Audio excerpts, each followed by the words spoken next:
South African CS2 in 2025, a hard look at reality and a few ways to fix it. Since we first booted up Counter-Strike back in 2014, we've seen South African CS ride some serious highs and just as many lows. But 2025 feels different. It's not a growth year. Honestly, it feels like a plateau, maybe even a quiet decline. The kind you don't notice until the servers are empty. We're not just slipping, we're bleeding. From 200 teams down to 40. That's not a drop. That's a full on nosedive. No parachute, no second chance. But this isn't a rage quit. It's a timeout, a tactical pause, time to rework the strat. Let's talk. Easier used to be the backbone of competitive CS here. Now, it's becoming a wall most players can't climb. 400 for 3 months might not sound like much if you're overseas, but here, that's groceries, that's fuel, that's a big ask.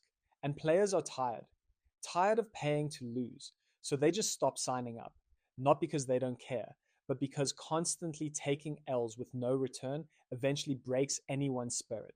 So, what can we do?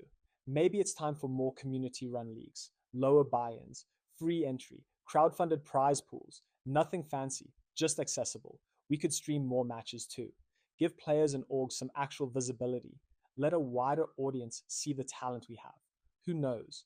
That kind of exposure might even attract funding. We know the pay to lose mindset sucks, but we can't pretend it isn't there. A few rough games, some tilted scrims, and boom, another team disbands. It's like people forgot how to lose without crumbling. Egos are still running the show. We've seen it for years.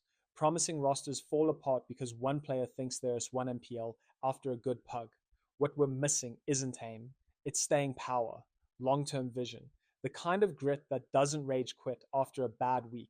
If orgs and team leaders don't start pushing for that mindset shift, nothing else we build is going to last. And then there's Telkom VS. In theory, it should be the crown jewel of SACS, biggest prize pool, biggest platform. But in practice, it's like it doesn't exist. No promotion, no buzz, no clue when the next season starts. Teams that were regulars just stopped showing up. A 75% drop in participation doesn't just happen, that's a system failure. This could be such a strong product if they just marketed it properly. Post some clips, work with creators, get match highlights out, basic stuff that doesn't even cost that much. And hey, community influencers? Most would gladly shout out the league if someone just asked.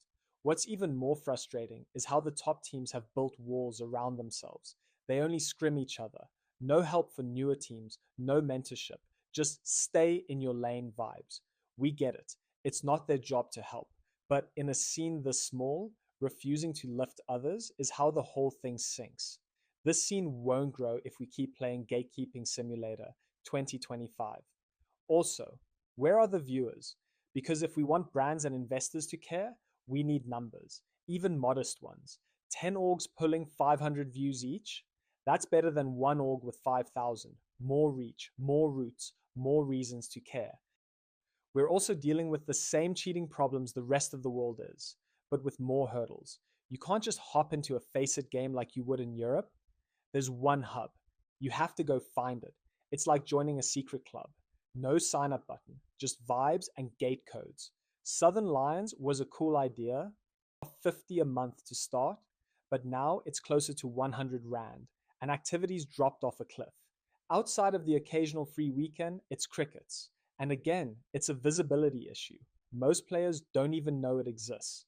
And the infrastructure, it's rough. A lot of players are gaming on old PCs and unstable internet. That's not an excuse. It's just the reality of living in a third world country. We can't afford to gatekeep based on gear. Not here, not now. Financial smoke and mirrors. Let's talk support structures. Outside of Bravado and Nixu, there isn't much in the way of reliable funded orgs. Nixu's direction feels a bit all over the place at times, but at least they're still here. Bravado, for all the criticism they get, have stayed consistent. They pay salaries. They show up. Even if a lot of their focus is overseas, they're doing more than most. What we need to call out, though, are the orgs that make big promises, offer dream salaries, and then ghost players the moment money gets mentioned. It's happened too often. We've all heard the horror stories: abusive leadership, shady contracts, no follow through. Then players leave, bitter and burned, and start thinking every org is a scam. We've got to stop letting that slide. Players, ask questions, get things in writing, protect yourselves. Orgs, be honest, be transparent. Even if you're small, show consistent effort. That goes a long way. Final thoughts: build or bail. Here's the truth: South African CS2 isn't dead, but it's not healthy either. It's fragile, underfunded, underrated, undermined. And the way forward? It's not flashy. It's not about signing the next superstar or dreaming about sponsorships from Coca Cola. It's about effort, honesty, consistency, fewer pipe dreams, more grassroots, more orgs pulling 300 viewers than one org banking on 3,000 and disappearing in 6 months. We need to stop pretending everything's fine. It's not, but we can fix it together. Otherwise, we're just standing around the fire talking about the good old days while the scene quietly burns down around us.